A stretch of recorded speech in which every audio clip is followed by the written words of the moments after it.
Hello everyone. आज हम पढ़ रहे हैं यूनिट 1 इलेक्ट्रोस्टैटिक्स का लेसन नंबर 9, जिसमें हमें थ्योरी तो पूरी कर ली थी।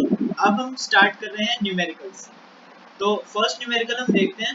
फर्स्ट न्यूमेरिकल है हमारे पास, an infinite number of charges are each equal to 4 microcoulomb are placed along X axis at x is equal to 1 meter, 2 meter, 4 meter, 8 meter and till infinity.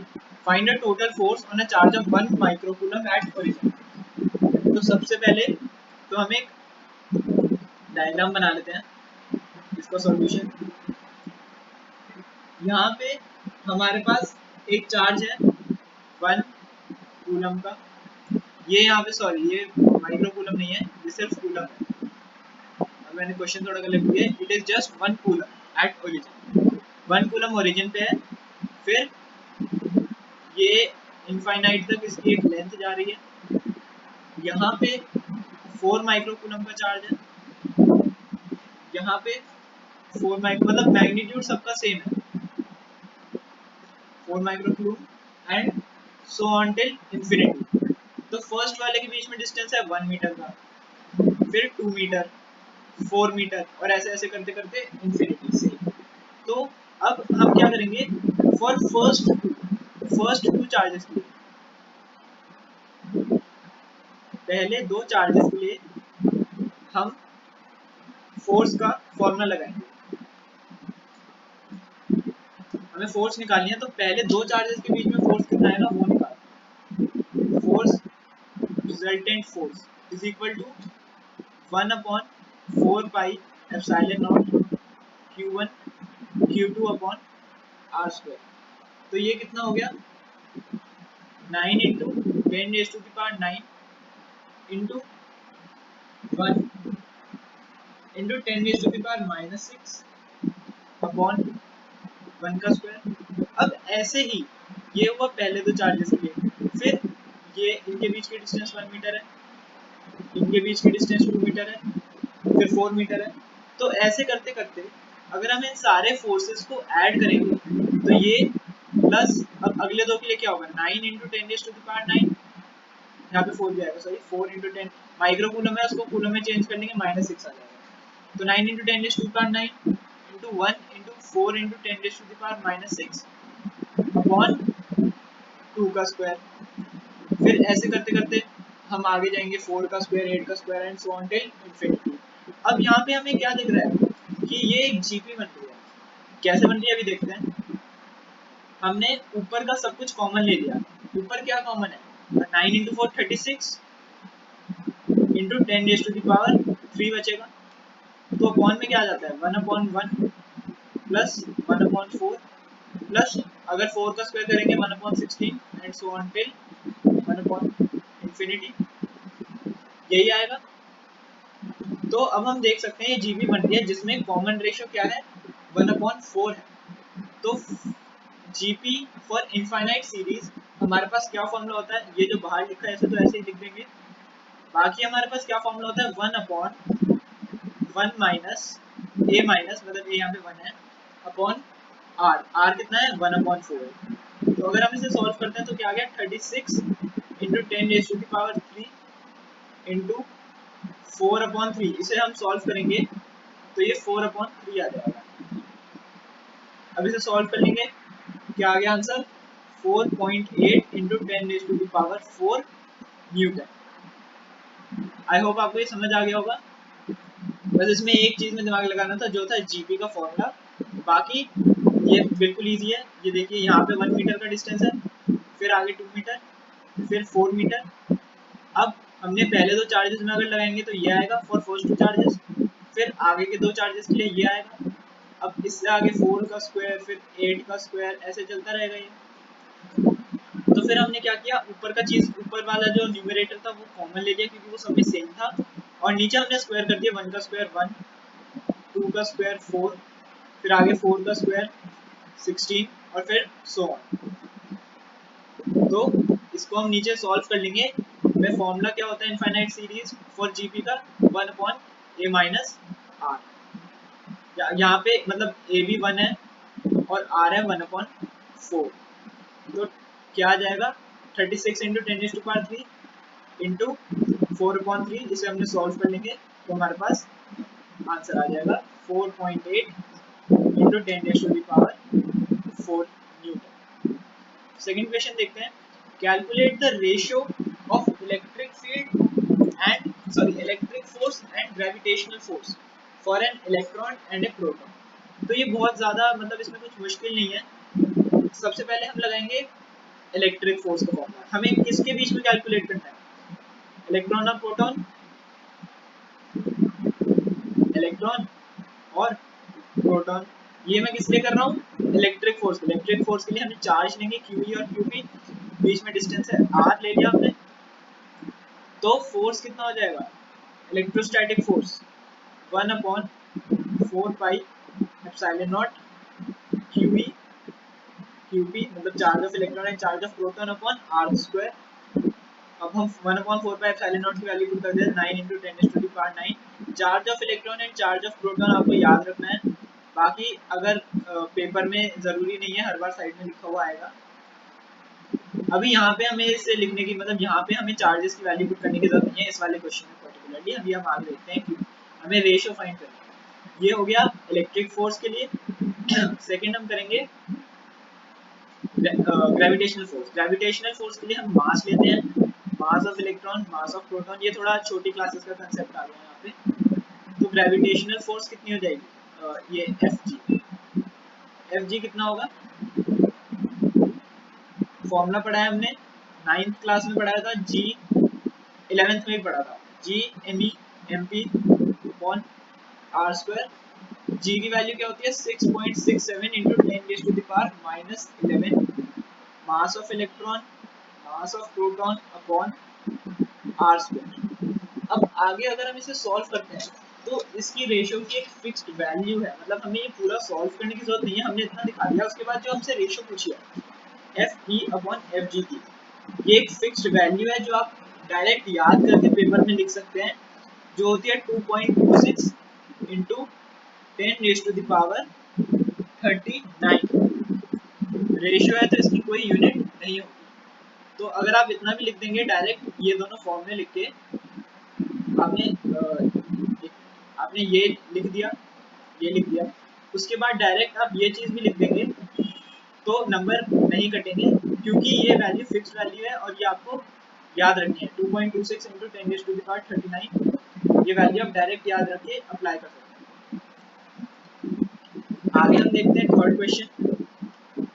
Third question क्या है, if a body, ये NCERT का है, if a body gives out 10⁻9 electrons per second, how much time is required to get the total of 1 coulomb charge from it. देखते हैं इसमें हमें क्या बोला है, 1 सेकंड में 10⁻9 इलेक्ट्रॉन्स वो बॉडी दे रही है।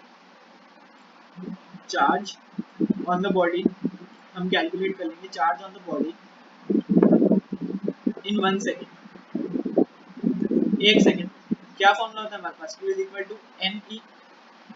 तो Q कितना हो गया, कितने इलेक्ट्रॉन्स दे रही है 10⁻9 और इलेक्ट्रॉन का चार्ज 1.6 × 10⁻⁻19। तो ये कितना आ गया 1.6 × 10⁻10 -10 कूलम्ब इन 1 सेकंड, 1 सेकंड। अब हमसे टोटल चार्ज कितना निकालना है, हमें 1 कूलम्ब। तो हम निकालेंगे unitary method, time required for 1 coulomb कितना होगा 1 टोटल चार्ज अपॉन कितना वो बॉडी 1 सेकंड में कर रही है, 1.6 × 10⁻⁻10। ये हो जाएगा 10 × 10⁻9। ये मतलब मैंने इसे सॉल्व करने के लिए ऐसा किया है। तो it will be approximately equal to 6.25 × 10⁻9। Approximately नहीं, एग्जैक्टली यही आएगा 6.25 × 10⁻9 सेकेंड्स। और अगर हम इसे चेंज करते हैं बड़ी यूनिट में तो it will be equal to 198 years. मतलब सोचो, इतने अगर कोई बॉडी 10⁻9 इलेक्ट्रॉन्स, इतने सारे इलेक्ट्रॉन्स भी दे रही है, तो भी 1 कूलम्ब चार्ज बनाने के लिए 200 साल लग जाएंगे, which is practically not possible. ये वाइवा में भी क्वेश्चन आ जाता है कि अगर आपको 1 कूलम्ब चार्ज बनाना है तो आप बना लोगे 3 घंटे के प्रैक्टिकल में, तो आपका जवाब होगा नहीं, 200 साल लगते हैं 1 कूलम्ब चार्ज बनाने के लिए, अगर कोई बॉडी 10⁻9 इलेक्ट्रॉन्स निकालती है। अब है फोर्थ क्वेश्चन, इसका मैं पहले डायग्राम बना देता हूँ, ये मैंने डायग्राम इसका बनाया नहीं था। हमारे पास दो इनफाइनाइटली चार्ज थिन शीट है, ये गॉस लॉ की एप्लीकेशन के बेसिस पर है। उन दोनों के ऊपर एक डेफिनेट चार्ज है, जो चार्ज है पॉजिटिव, मतलब दोनों प्लेट्स पॉजिटिवली चार्ज है, पॉजिटिव, और ये भी क्या है, पॉजिटिव। अब हमें कैलकुलेट करना है नेट चार्ज एट सी, ई और ए को। अब हमें ये वाली चीज, अब हम सबसे पहले इसके वेक्टर फॉर्म करते हैं। ये मान लो 1 है, ये 2 है, तो इलेक्ट्रिक फील्ड यहाँ से दोनों पॉजिटिव है तो इस तरफ रिपल्शन होगी, इस तरफ रिपल्शन होगी। तो ये वाली साइड अब हमारे ऊपर है कि हम साइन कन्वेंशन कैसे लेते हैं। अब हम ले लेते हैं ये वाली चीज, ये वाली साइड पॉजिटिव है और ये वाली साइड नेगेटिव है। साइन कन्वेंशन हमारे ऊपर है, हम ये वाली साइड को पॉजिटिव और ये वाली साइड को नेगेटिव ले सकते हैं, हमारे आंसर में वेरिएशन नहीं होगी। तो ये हो गया E1 पॉजिटिव है, और इस तरफ क्या हो जाएगा, माइनस E1। भाई इलेक्ट्रिक फील्ड तो दोनों जगह पे आएगी ना। अब ने ये वाली साइड पॉजिटिव लिया तो यहाँ पे +E1, यहाँ पे -E1। सिमिलरली ये होगी +E2 और ये होगी -E2। और एक चीज ध्यान रखना, ये वाला जो -E1 है ये यहाँ तक जाएगा, ये वाला जो +E2 है ये यहाँ तक जाएगा। ठीक है, अब काफी क्लियर हो गया होगा। सॉल्यूशन स्टार्ट करते हैं, ये डायग्राम आपको समझना जरूरी था। सॉल्यूशन में क्या है, सबसे पहले हम करते हैं एट पॉइंट ए पॉइंट पे क्या होगा, E A will be equal to E1 plus E2 is equal to Q1 upon 2 epsilon naught. यही तो होता है, हमने गॉस लॉ में पढ़ा था ना, सरफेस जब इनफाइनाइटली चार्ज होता है तो E जो E की वैल्यू होती है वो किसके इक्वल होती है, E is equal to Q upon 2 epsilon. क्यों नहीं था, यहाँ पे सिग्मा था, लेकिन अब जैसा कि यहाँ पे चार्जेस सेम है, तो अगर हम Q की जगह सिग्मा भी लेते, सिग्मा की जगह Q भी लेते हैं तो भी गलत नहीं होगा। मैं आपको जनरली समझाने के लिए यहाँ पे लैम्डा सिग्मा ले लेता हूँ, सिग्मा अपॉन 2 एप्सिलॉन नॉट होता है, यहाँ पे भी सिग्मा ही ले लेते हैं। चलिए sigma 1 plus sigma 2 upon 2 epsilon, right. तो ये कितना हो जाएगा, sigma 1 plus sigma 2 upon 2 epsilon. अब सेकंड केस बी पे देखते हैं। मैं इसी के साथ बताता हूँ, ये तो हमने लिया सिग्मा 1 सिग्मा 2। अगर हमें दे रखा हो सरफेस चार्ज डेंसिटी इक्वल है, मतलब sigma 1 is equal to sigma 2, ये sigma 1 is equal to sigma 2 है, तो हम क्या करेंगे, इन दोनों को प्लस कर देंगे, तो ये हो जाएगा 2 सिग्मा अपॉन 2 एप्सिलॉन नॉट। तो क्या बचेगा, सिर्फ सिग्मा अपॉन एप्सिलॉन। ठीक है, आगे हम पढ़ते हैं बी के लिए। अब बी पे क्या हो रहा है, अगर आप ऊपर डायग्राम देखेंगे तो बी पे एक चीज नेगेटिव है और एक चीज पॉजिटिव है, मतलब E1 जो है वो पॉजिटिव है और E2 जो है वो नेगेटिव है। तो ये हो जाएगा sigma upon 2 epsilon naught minus sigma 2 upon 2 epsilon naught, that is sigma 1 minus sigma 2 upon 2 epsilon. यहाँ पे भी अगर sigma 1 is equal to sigma 2 है तो ये हो जाएगा 0 upon, for this case 0 upon 2 epsilon naught, that is equal to 0। अगर ये इक्वल है मतलब हम इसे यहाँ पे भी खत्म कर सकते हैं, अगर हम इक्वल नहीं बोला, और अगर हमें इक्वल बोला है तो ये आएगा 0। सिमिलरली यहाँ पे होगा ऊपर वाले केस में। अब थर्ड और लास्ट केस हमारे पास आता है सी पॉइंट पे, हमें निकालना है ई सी। ई सी में क्या होगा, minus of E1 minus of E2। ऊपर डायग्राम में देखोगे दोनों चीजें नेगेटिव है, तो क्या हो गया, minus sigma 1 upon 2 epsilon naught minus sigma 2 upon 2 epsilon. तो माइनस हमने कॉमन ले लिया, sigma 1 plus sigma 2 upon 2 epsilon not. Same cases में अगर सरफेस चार्ज डेंसिटी इक्वल है तो क्या होगा, ये दोनों ऐड हो जाएंगे minus of 2 sigma upon 2 epsilon not, 2 से 2 cancel, minus sigma upon epsilon. For which case, अगर सिग्मा 1 इक्वल टू सिग्मा 2 है तो ही ये लिखेंगे। अगर ये क्वेश्चन नहीं दे रखा तो हम ये नहीं लिख सकते, हमें जो अपना आंसर है वो यहाँ पे छोड़ना होगा।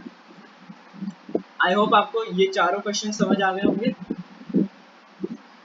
यहाँ पे डायग्राम में आप देख सकते हैं जैसे जैसे हमने किया है, ए में दोनों पॉजिटिव है, यहाँ पे एक नेगेटिव है एक पॉजिटिव है, और यहाँ पे दोनों ही नेगेटिव है। तो हमने नीचे इसी बेसिस पे सॉल्व किया। अभी न्यूमेरिकल्स खत्म नहीं है इस चैप्टर की, काफी न्यूमेरिकल्स अभी हमें और करने हैं। तो आज की क्लास में हम इतना ही करेंगे, ये न्यूमेरिकल्स आप देख लीजिएगा। अब हम मिलते हैं नेक्स्ट वीडियो में।